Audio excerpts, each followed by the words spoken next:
I hope you will pepper our speaker, Meg Overocker, with questions about your garden. I know I have some. And with that, I'll turn it over to Meg. Okay, good evening, everybody. Give me a chance just to pull up my screen here. All right. Hopefully everybody can see. Donna, if you could let me know if you can see my screen with University of Illinois Extension. Yes, I can. Okay, great. I have a dual screen here at work, so I'm never sure if it's going to work properly. Yes, good evening, everybody. This is Meg Overocker. As Donna said, I am a master gardener and a master naturalist, but I'm also the program coordinator for both of those programs for LaSalle, Bureau, Marshall, and Putnam counties. And I'm thrilled to be here tonight speaking instead of just doing my little blurb about extension, which I will do right now. So just so those of you that have joined us are aware, the University of Illinois Extension is the flagship outreach effort of U of I at Urbana-Champaign, and it offers educational programs to all residents of each of Illinois' 102 counties. And we also sometimes get people plugging in to our educational sessions that are actually out of state. So that's nice. So just a little bit about the Master Gardener and the Master Naturalist programs. The mission for the Master Gardener program is helping others learn to grow.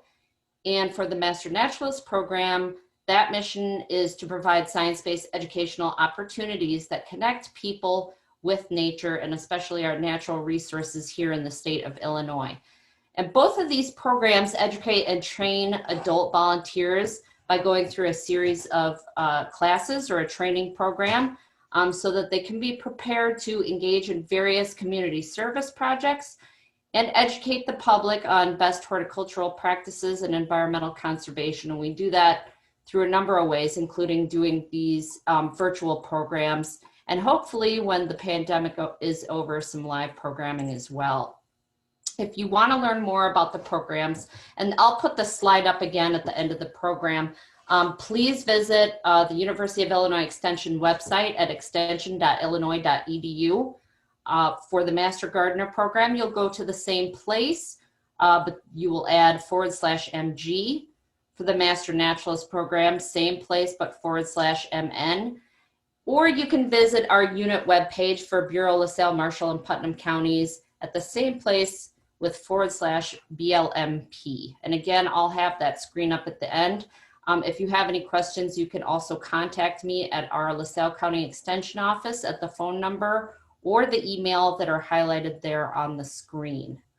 And with that, I'm going to stop sharing just for a second so I can get to my second screen here.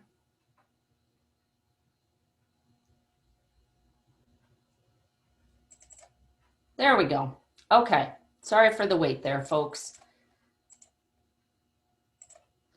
So tonight's program is preparing your garden for winter. And again, I am doing this in Natalie Martin's place. She was originally going to present this program, but she had some circumstances and was not able to make it. And I gratefully accepted the offer to come in and speak on her behalf tonight. So this presentation was written by Natalie with some contributions by me. So as we were rudely reminded the other night with our freezing cold temperatures and the frost, the end of our growing season is drawing near, but there is still some work in the garden and in our landscapes that's not quite done, things that we can do to prepare for the coming winter. So tonight we're going to just discuss several things that you can do this fall in order to prepare your garden and your landscaping for the upcoming winter. And hopefully this will give you a jump start on some healthier spring plants with fewer pests and diseases. So the topics we'll talk about tonight include cleanup in your vegetable garden, what to plant in your landscaping now, removing and storing summer bulbs, water needs for the fall. Yes, we do have to still think about watering even though it's colder out. Using some mulch what plants you can leave standing over winter, some special preparations for a few of our high maintenance plants, and cleaning and storing your garden tools, which is often an overlooked task. So we'll start with our vegetable garden beds. Before the garden soil gets too hard from our freezing temperatures that will be coming, you're going to want to remove all the weeds, dead plants, any plant debris that you have still in your beds. You might still have some things that are growing. You might have your fall cool season crops still there, but once all of those things are dead and everything is dormant, it's going to be time to remove all that stuff. And the reason for this is it's going to help minimize weeds in the garden come spring. And it's also going to eliminate lots of places that can harbor both garden pests and disease. So some examples of some diseases that can stay around in leftover plant material include fungal spores such as anthracnose, different bacterial blights, and bacterial wilts, and those can affect your spring and summer crop of tomatoes, peppers, melons, beans, cucumbers, squash. So we definitely want to get that out of there. So remove all of your weeds and your dead plant debris. About the time when your garden looks like this picture and everything is sort of keeling over from that first heavy frost and freeze. The next thing you're going to want to do is lightly till up the soil. You only want to go maybe just a couple inches deep. By doing this, you're going to be exposing any of the insect pests who plan to overwinter in your vegetable bed soil. So some examples of overwintering pests found in the soil or debris that can sometimes be left in your vegetable garden include the very annoying Japanese beetles that tend to destroy everything, but also leaf miners, cabbage worms, cucumber beetles, and tomato hornworms. So when you till the soil, basically what you're doing is you're actually exposing those pupa or eggs that had hoped to overwinter in your soil to the freezing temperatures at the surface. And so you're going to kill a lot of those and effectively reduce their populations come spring. The next thing you want to do is it's always a good idea to go ahead and work in some compost or another form of fertilizer like aged manure once you've tilled the soil. This is going to give your soil a healthy jump start for the spring. What's nice is once the spring warmer temperatures arrive, this material is going to immediately begin breaking down and add nutrients to your garden. So you'll have a jump start on having some healthy soil in the spring. Now, there is another option. I'm not sure how many of you are familiar with cover crops, but this is an option a lot of people are it's really starting to catch on as something to do in the fall for overwinter. So some examples of cover crops would include peas, oats, or annual ryegrass. And the reason people put these in is they act as an effective fall cover crop, because once they're winter killed, the stems and the leaves of these plants are going to lay down, and that creates both an effective weed mat in the spring for you, but it will also break down and add nutrients to your garden soils. So you can actually sow some winter cover crops right now. If you have areas of your garden that are super weedy and you just don't have the patience or the time to go out and pull everything out by hand, the last ditch effort is certainly you can cover it up. You can use black plastic.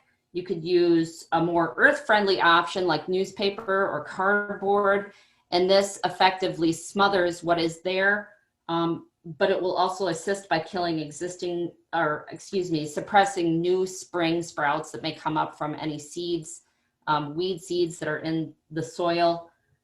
What's nice about the newspaper and the cardboard is it actually will decompose on its own, and believe it or not, can actually add make for a healthier soil. So moving on, we're going to talk about a few things that you can actually plant in the fall. A lot of people don't think about doing any sort of planting in the fall when they first start out gardening, but there are a few things you can do that will really add to your landscape come spring. So the first thing we'll talk about here is spring bulbs. Now, Natalie Martin gave a really excellent presentation about beginner bulbs, planting spring bulbs for beginners on September 15th. And I believe that presentation is probably still available on the library website. But in case you didn't make it, we'll do a brief review here. So all spring blooming bulbs, such as tulips and hyacinths and others, they do need a period of cold in order to bloom. And this is why they need to be planted in the fall. What's nice about spring bulbs is they come in a huge and wide assortment of varieties, so you can choose different colors and heights, and also different times in the spring season that they're actually going to bloom, and just choose what works best in your garden. Now, if you have, like out at my property, we have all kinds of squirrels, raccoons, deer that frequent our yard, and they do like to nibble. There are some bulbs that these critters will stay away from, namely daffodils, grape hyacinths, and alliums. Those are three excellent choices. Apparently, there is some sort of chemical in those bulbs that are distasteful to critters, and they will leave them alone. So be sure to follow directions on whatever spring bulbs you choose to plant. Follow the directions on the package for depth and spacing requirements. On this slide here, where it says spring planting chart, I really like this chart because if you want to stagger your bloom times within the same bed to sort of give more variety through your season and have a longer bloom time and interest, you can pick one or more from the early spring, mid-spring, and late spring categories there. And that way you'll have a long season of blooms in the same bed. And of course, if you don't have a dedicated bulb bed, you can also, of course, mix this into other areas of your landscaping to get some variety through the season.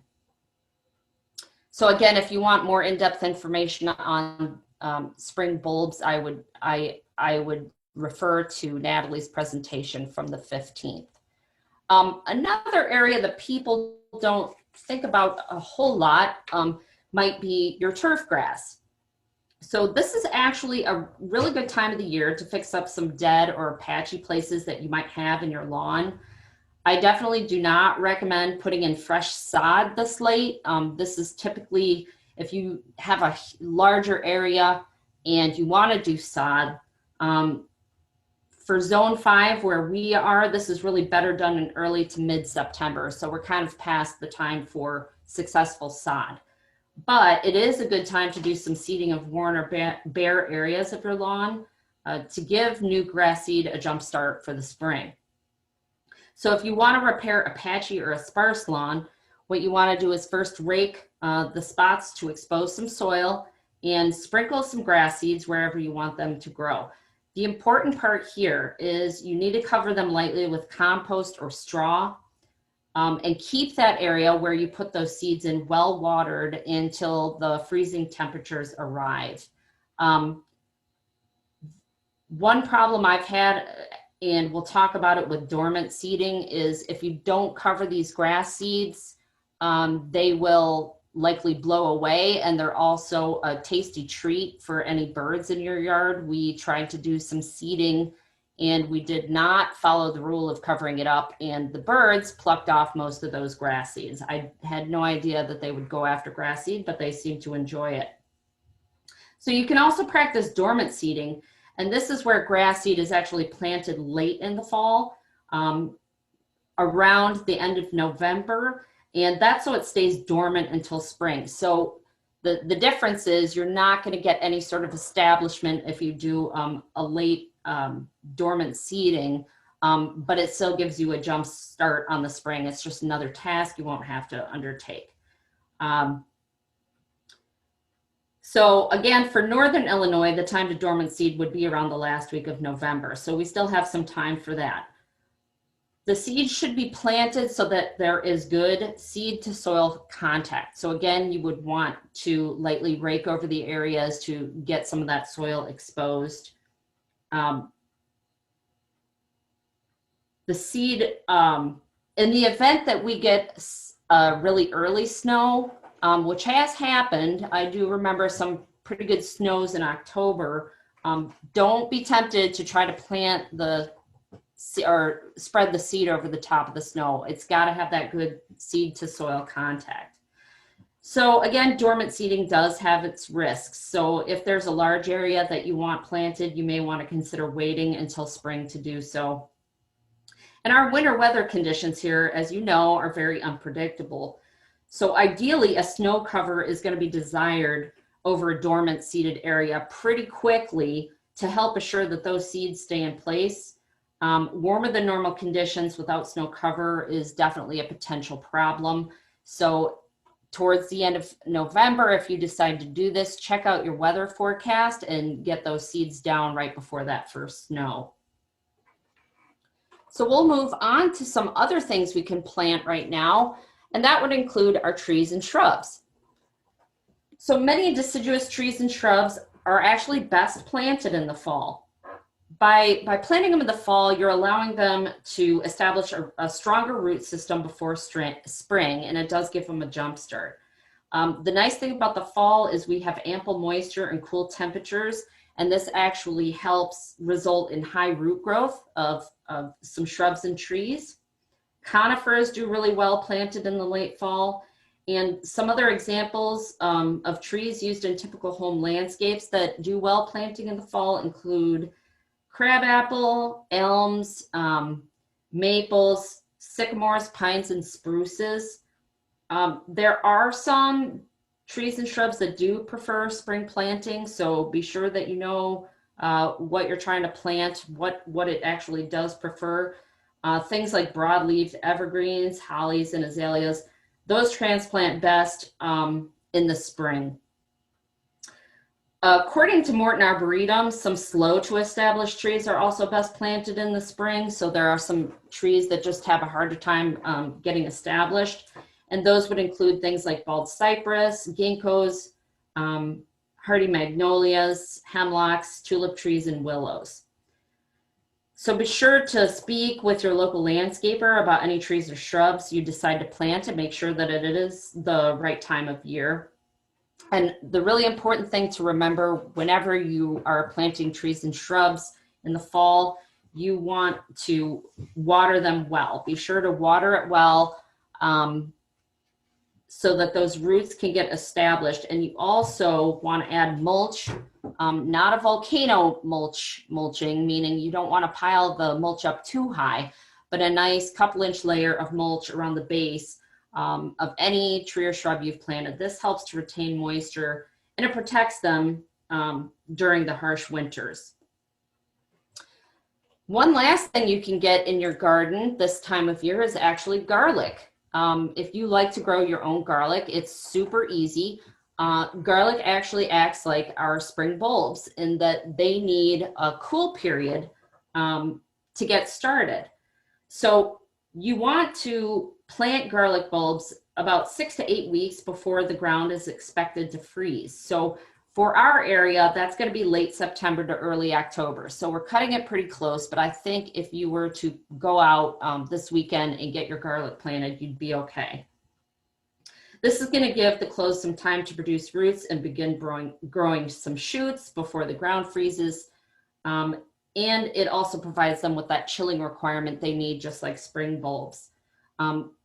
You're going to see that those initial shoots are obviously going to die once the really cold temperatures hit, but they will resume their growth in the spring.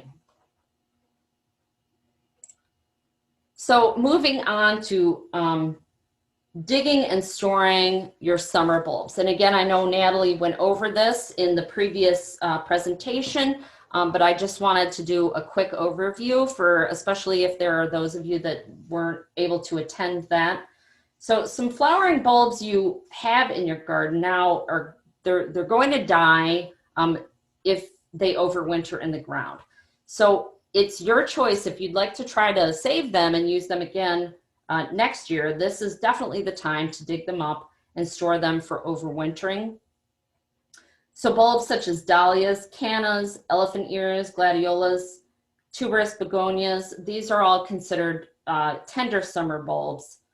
Some lilies are hardy and they will overwinter well, but some like callas and cannas are not and should be overwintered.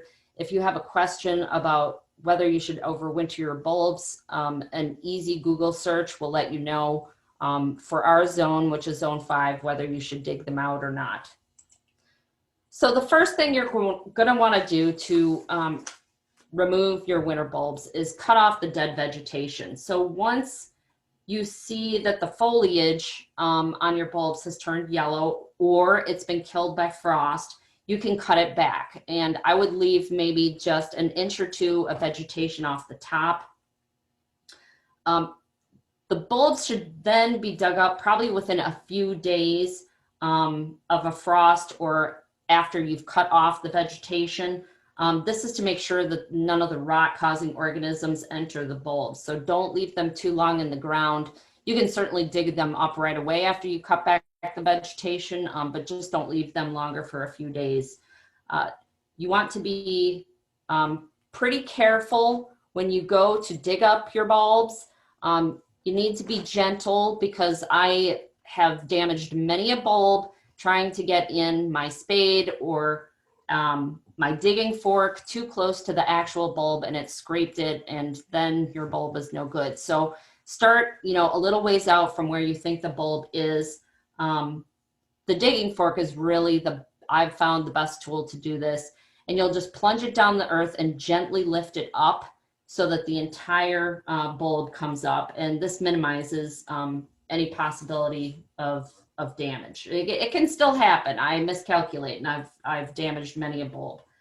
After the clump, after the clump has been lifted, you want to remove any excess soil on the bulbs and again, discard any damaged bulbs.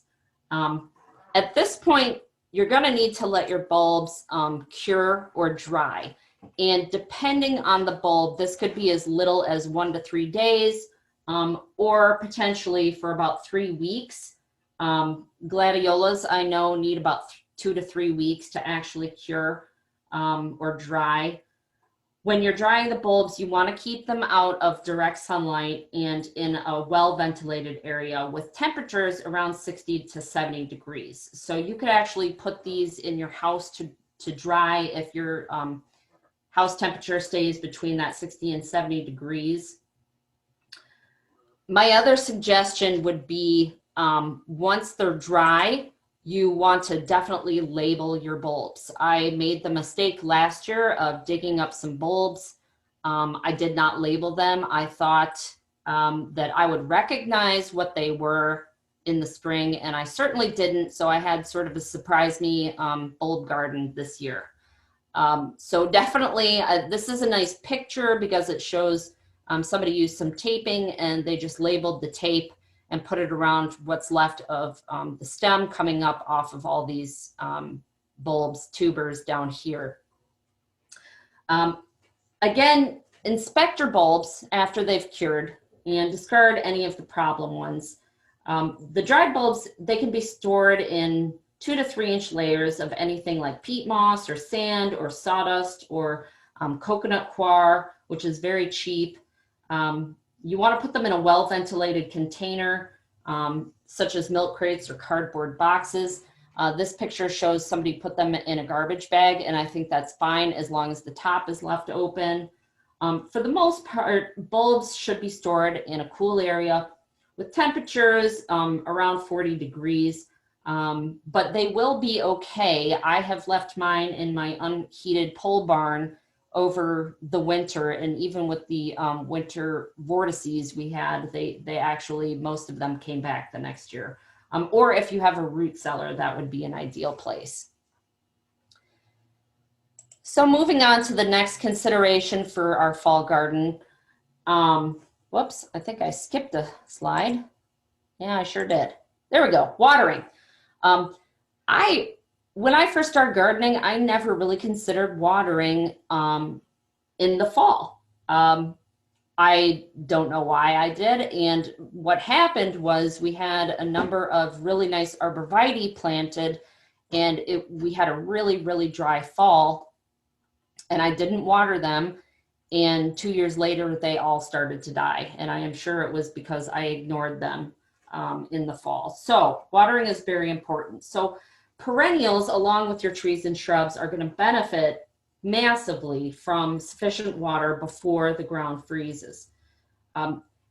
This water is really important during the fall months because this is going to be the reserve that the plant's roots are going to use during the winter. They're going to uptake that.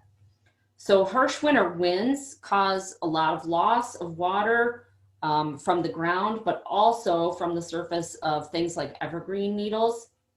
So if the plant doesn't have enough reserve water in the ground for the roots to draw up, the plant will die or suffer severely. And you don't want sick plants after winter. That's always sad when you see something that hasn't made it through the winter. So to check your soil moisture, you're going to use a spade or a trowel around any of your remaining perennials and trees and shrubs. And if the soil beneath the top 8 inches is really dry, you want to soak it. Just go ahead and soak it. This is really important with newly planted trees and shrubs, as I had described earlier. This is going to reduce the chance that they're going to have additional stress through the winter if you give them plenty of a water reserve. You want to water so the entire planting hole. So wherever you have dug it up to put the roots in and then covered it with mulch, that all of that is moistened well.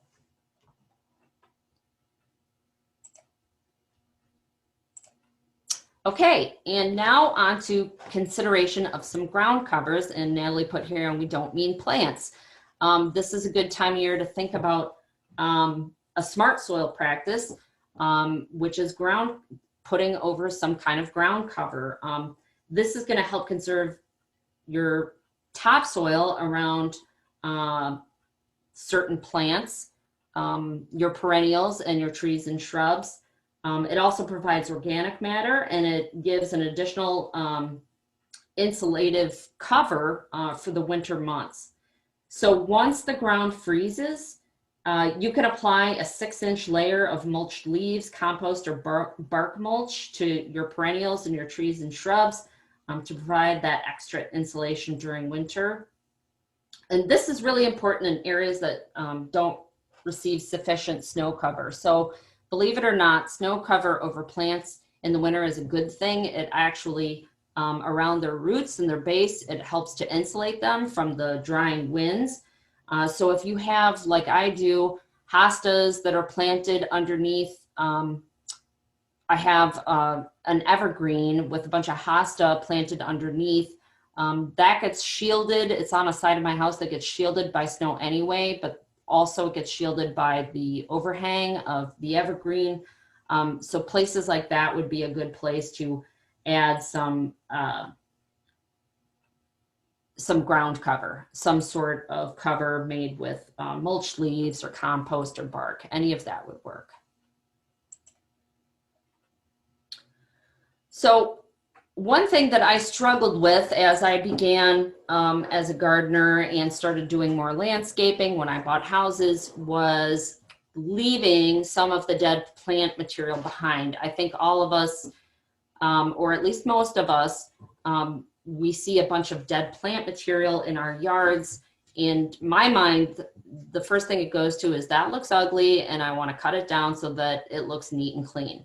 However, I'm here to tell you that you do not have to do that, not with everything. Many perennials are better left standing over winter than cutting them down. So there's several reasons for this. The first and foremost is that they actually can provide some visual winter interest to your garden and your landscaping. So things like, I loved, I don't have hydrangeas now, but at my previous house, we had a bunch of hydrangeas and I let them stay up all winter because I think dried hydrangeas look beautiful, and you can cut them and use them in centerpieces and things throughout the fall and winter. They're very nice. Another one that I love and that's pictured here, I believe that is probably pale purple coneflower, and those actually look very pretty with their seed heads in the winter as well. So some of them can really add, and ornamental grasses actually as well too. they can add some visual interest to your yard over the winter, and you don't need to cut those back if you don't want to. Another reason it's good to leave some of these plant materials up is that the seed heads offer food resources for birds. So there's lots of birds that find the seeds of perennials really tasty, like coneflowers, black-eyed Susans, and your ornamental grasses. Another reason to leave them up, some of these up, are that the hollow stems of some perennials actually offer a place for some of our native bees and some of our other beneficial insects to overwinter. So some bees will sometimes, our native bees will sometimes find hollow stems and they will overwinter in those. And there's some beneficial insects that might lay eggs or have pupa that overwinter in the stems. Not all of the insects in our garden are bad, and we definitely want to keep the ones that are good around. Also, with some of our marginally hardy perennials, leaving the stems up for the winter will actually aid them in overwintering. So the foliage actually can help to insulate the crowns of those plants. Mums seem to benefit a great deal from this practice. In my garden, my shade-loving hostas and ferns, I leave that on as protection, but I also leave my native flowers like yarrow, black-eyed Susan, and ox-eyed daisies. They seem to be faring better when I leave that dead material standing over the winter rather than cutting it back. And another reason to leave the stem standing is that if you cut everything back and you've got something in your perennial garden that's sort of a late riser in the spring, you might do some accidental digging and dig that plant out because it hasn't broken the surface yet. It might not show up till later. I've done that before, digging around thinking that I'm adding plants, and I had a late riser and dug right into it and essentially killed it, cut it in half. So those stems can help mark the spot of where your plants are and prevent those accidental diggings. So what about if you have some high maintenance plants? And really the two more high maintenance plants that you might have in your yard, although there could be others that come to mind for me, are roses and hydrangeas. And these typically do require a little bit more care to overwinter properly. So the most common way to provide some winter protection for roses especially is to pile up or hill up a loose, well-drained mix of soil and compost around and over the plant. You want to go to about a depth of 10 to 12 inches. There's actually, you can use a variety of different hilling materials, but the important thing here is that that material drains well. So you definitely should not use soils with a high clay content, as that will hold soils. Plants that are wet and cold in the winter are actually, they're gonna have a lot more damage than your plants that are dry and cold. So you definitely want, you know, something that is going to drain water. Should we get a snow and it melts, or should it rain? So the decisions that you make when you're preparing overwintering site for roses also really governs on what kind of success you will have in winter survival. So a rose that's planted in really poorly drained soil is going to suffer and often won't survive the winter, when that same type of rose planted in a well-drained site is going to flourish. The soil that you use to hill up the plants should definitely be brought from outside your garden. And the reason for that is if you try to hill up soil that's already there around your plant, you could end up damaging the roots. And that, of course, is going to stress the plant and could lessen their chances for survival. After your mound, your initial 10 to 12 inch mound has frozen, then you can cover up the plant even more. So if you see, if you see in this picture, we've got soil here around the base. You can then add, what's nice about this drawing, and this is my favorite option, you can add some leaves. That acts as a great insulator, and it's a well-draining material. But then you'll want to cover the leaves with some evergreen branches, and this actually will help keep those leaves from blowing away and just adds just another layer of insulation for the plant.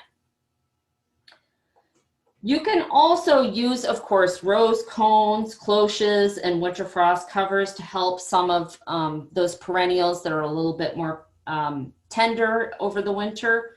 And you can use those on hydrangeas and newly planted trees and shrubs as well.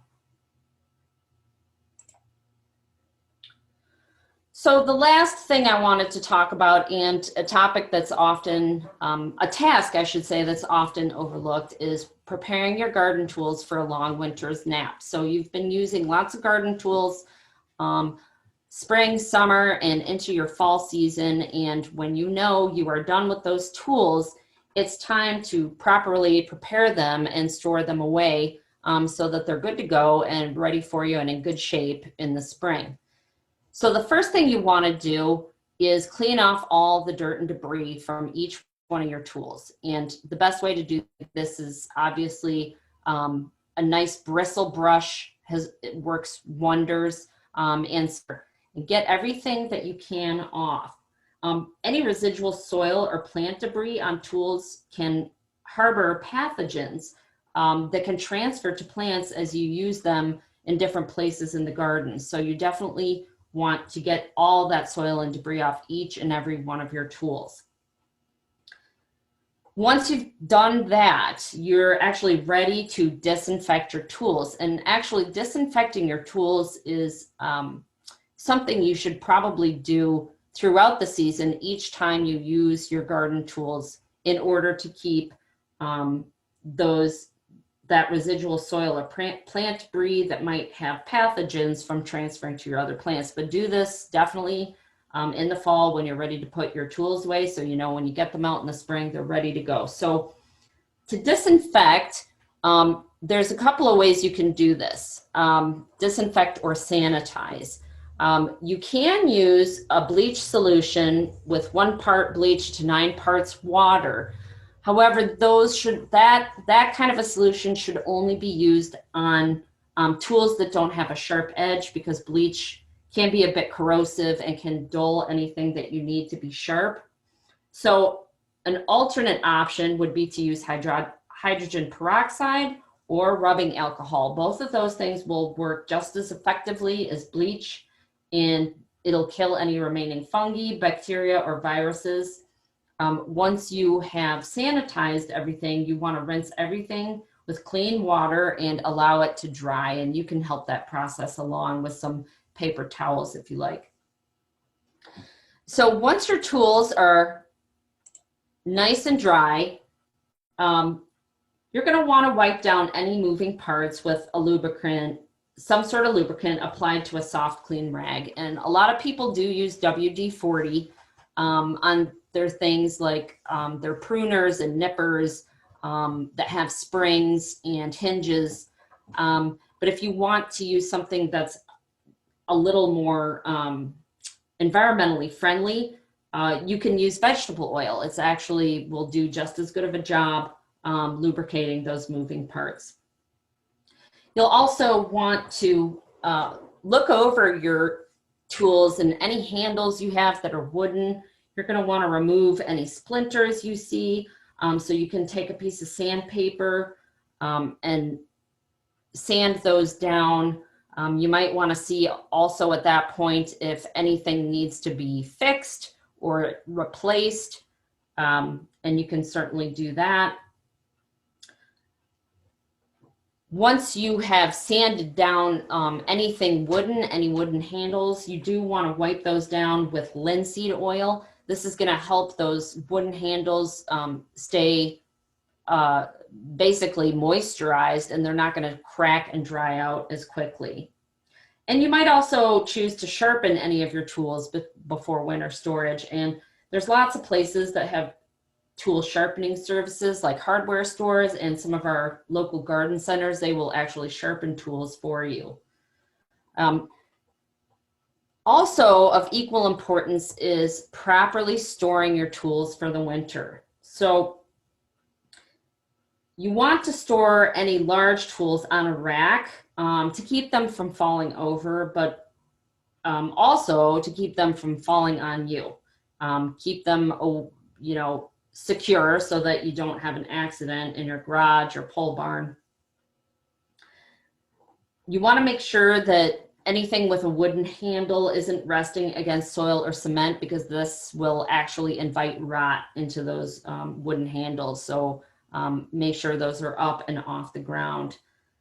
Smaller hand tools, like you see in this picture here, you can actually store those in 5-gallon buckets of sand, or in this picture, they've got some sort of a clay pot back here or a tin.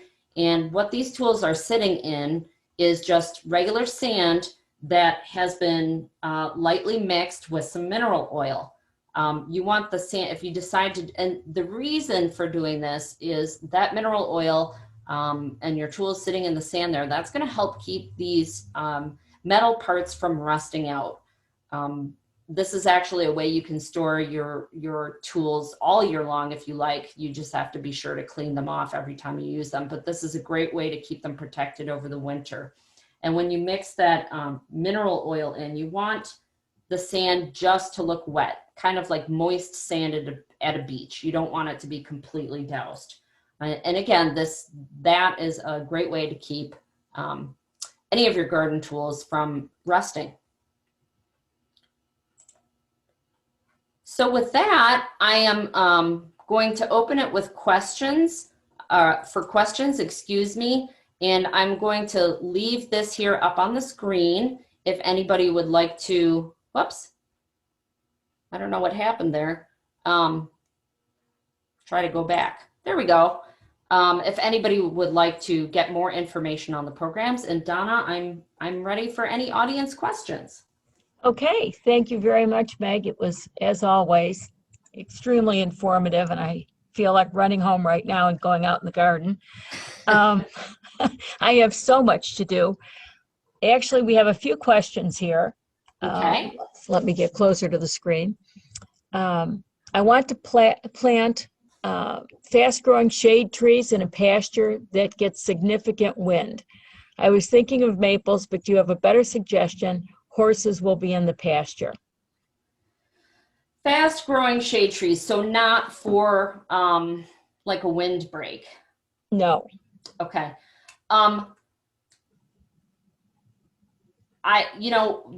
fastest growing tree that I can think of put out in a pasture, aside from a maple, would be, I believe it's white pine. They grow very fast, but obviously that's not going to be the kind of shade that you're looking for. I think you're probably looking for a place for the horses to get under. I really don't know of something that would be appropriate out in a windy location like that. A lot of people love to plant they're the calorie pears. But those, not only are they invasive, but they do terrible in windy conditions, and they can't take the weight of snow. So those grow super fast, but those are not a good option. Obviously, things like oaks and elms are excellent shade trees, but you're right, it's not going to grow as quickly as a maple. I would definitely talk with a local either arborist or a tree and landscaping center, because they're going to know a good option for those that exact kind of condition. Is there a particular kind of maple that you would recommend? It just depends on how big. I know there's one that's called, I think it's called a sunset maple. And those are nice because you can get them in and they're already pretty tall. At least the ones that I've seen at our local centers, I believe they're called sunset maples, and they already arrive pretty big, and they do well. From everything that I've heard, they do well transplanting. Okay, I have yet another question. I put rose cones on my roses, or that's my plan. Should I mound soil around them to add extra insulation and possibly to keep the cone from flying off in our winds? Definitely. I think that's a great idea. If you have some extra soil that you feel, again, don't use that soil from right around the plant, only because you might damage the roots. But if you have some soil from another part of your landscaping that you feel confident is healthy, so that you don't give your roses any sort of diseases, I think that's a great idea. It'll help weigh it down, and a little more protection around the base of the plant is always a good thing. Excellent. I'll do that. I seem to be the one with all the curiosity tonight. You'll know that this is mine too. We use horse manure, a readily available substance in our yard. Yeah. We use horse manure that is turned to soil to fill our garden beds in the spring. Is there anything that we should be adding to it before winter that might enhance the garden harvest next year? Well, do you add any actual garden soil with the manure, or is it straight just broken down manure? No, we do like 50-50. Yeah. So what I would say, depending, a lot of plants obviously need a lot of nitrogen. So you might want to test it to see where your nitrogen levels are at. I know that plants like tomatoes and peppers require more calcium in the soil, and there are certainly supplements you can add, that are available to add it to that. It would depend on what you're planning to plant in specific locations, what you could add.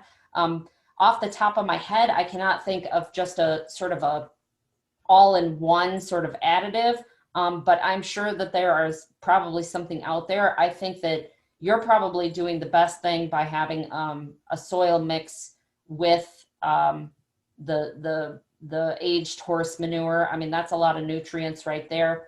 And you also have to be careful adding any other nutrients in the winter because, as you can imagine, some of that is going to get leached out. So you might be at, page 1 when adding nutrients again to your soil in the spring. Sounds like a plan.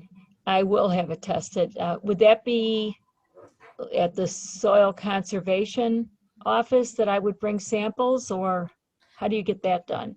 Testing soil. So we have, I'm not sure if the soil conservation still does in-house soil testing. But I actually, Donna, I have a list of soil labs that are local that will give you a good profile. I sent mine off. I can't remember the name of the lab to just tell me all the good specifics that you want for garden soil, like pH and nitrogen, phosphorus, calcium, all that good stuff. And I can send you that list. We have someone else commenting on this. And yes, I would definitely appreciate that list. And if you could send it to us, I will also post it on the website for anyone who might be interested. Sure. One of our audience members said, I add composted horse manure in the fall and cover the beds with black plastic over the winter. Then I can start planting cool crops in early spring. Just lift the plastic covers and start planting. Wow. Yeah, great idea. Definitely, like as I talked about in that previous slide, putting some sort of cover over during the winter. As soon as the soil starts to warm up, no matter how hard you try, you're always going to have weed seeds in those vegetable garden beds. And having that cover will suppress a lot of that and kill off some as well. So that's a great idea. So then I guess actually my last question is, when can we start looking at seed and plant catalogs and getting ready for spring?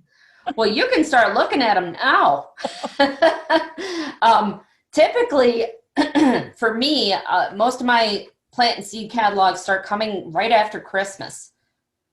Most places, they will ship you seed just about any time of the year. I would say, wait till at least 2 or 3 months before you're going to plant them, because you don't want your seeds sitting around for too long. The plants, it just depends on what zone you are when they will ship it to you, because they know when it's safe for you to plant it, you know, so assuming that when you get the shipment, you're going to pretty much get them in the ground right away. But you can start shopping now and writing your list. Well, I guess I'm going to start, Meg, really. Well, thank you very much. This has been really informative, as always. And we have several programs coming up. I know, again, with, I think we have another one with Natalie coming up. That's right. When is that? And we have some with Lisa also. That's right. Lisa's going to do a fall colors and tree identification for you on the 20th. And then Natalie, I think, is going to be back. No, then it's Lisa again for fall bird migration on November 10th.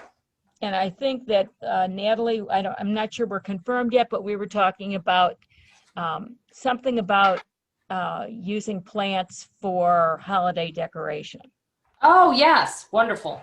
So we will look forward to that. Please, all of our audience members, watch the website and the emails and Facebook for more information on that. So I will close for tonight. Thank you all for coming. Thank you, Meg, as always.